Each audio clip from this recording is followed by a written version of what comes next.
The new National Geographic documentary special, Explorer Lost in the Arctic, follows Nat Geo explorer, rock climber, and author Mark Synnott and a team of local explorers as they search for the tomb of a legendary ship captain and solve one of history's greatest seafaring mysteries, the disappearance of Sir John Franklin.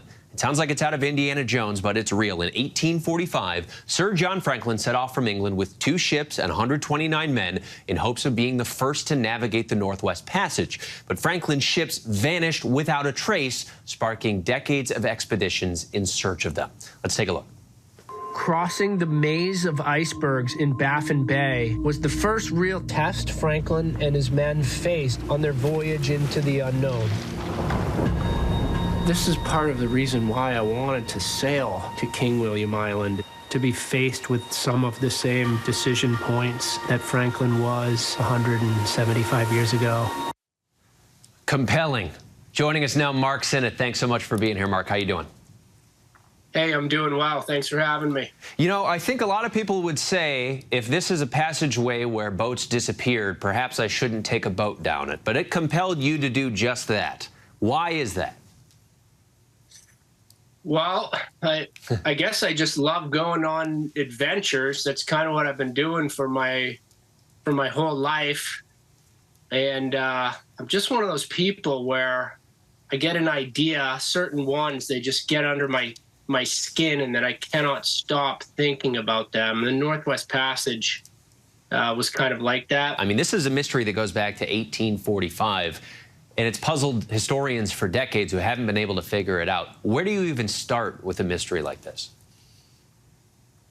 You know, I think if you were just going to sort of follow the standard story that was put together by, you know, European explorers who tried to figure out what happened to Franklin, there probably wouldn't be a whole lot of point in what we did. We approached it from a different perspective, which was the people who really know the story or knew the story about what happened to Franklin were the Inuit. They encountered Franklin. They tried to help Franklin according to their testimony. And it seemed to me like their testimony had never really been given its proper due, and a lot of it had kind of been dismissed. And so our approach, almost this idea of like, what if you took all of the European knowledge and you set it aside and you just only listened to what the Inuit told you? Where would that lead you? And the Inuit have a number of different accounts that talk about Franklin's tomb. And so that's what we were searching for, following the clues that they laid out. I think people have this vision in their head of what an adventure looks like as it plays out, and you search for clues, and there's a dirty and torn map that has a route that you're supposed to take. Did you actually uncover any historical artifacts or maps or anything like that? You know, one awesome thing about this trip is that we did find some artifacts. We're still vetting them to find out if they're authentic. I think there's a good chance that they are.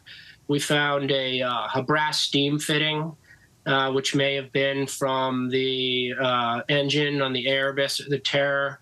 We found a tent stake, which seems like it matches up with things that they had on the ship. And then we also found some iron pyrite, which was used as a fire starter back in Franklin's day. We had an Inuit member of our expedition who was from King William Island, where we're doing the searching, and he said that he had never seen anything like that, and that it was something that the Inuit didn't use. The artifacts that we found support the theory that we have, again, based on the Inuit testimony about what we think might have happened, which is very different from the standard story. Huh. As history often unfolds in that capacity. I would love to ask Mark also, of course, we can't forget this is playing out largely in the Arctic. It's not the most hospitable place in the world. It is notoriously harsh and unpredictable. What kind of adaptations did you have to make on this trip to stay safe with you and your crew? Well, I mean, one of the things that really made this such a wild adventure was that my boat, the Polar Sun, is really not an expedition vessel. But, you know, as you can see in some of this footage, we got caught in the ice.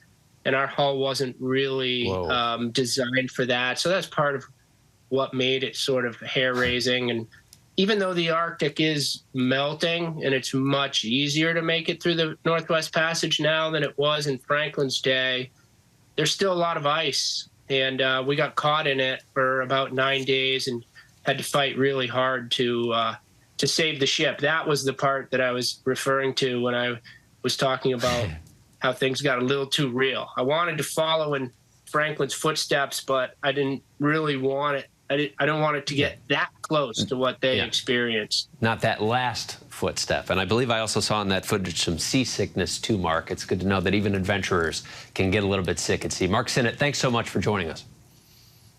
Thanks a lot. Thanks for having me. Of course. The National Geographic special Explorer Lost in the Arctic premieres August 24th on National Geographic. It will be available to stream the next day on Disney Plus and Hulu. Hi, everyone. George Stephanopoulos here. Thanks for checking out the ABC News YouTube channel. If you'd like to get more videos, show highlights, and watch live event coverage, click on the right over here to subscribe to our channel. And don't forget to download the ABC News app for breaking news alerts. Thanks for watching.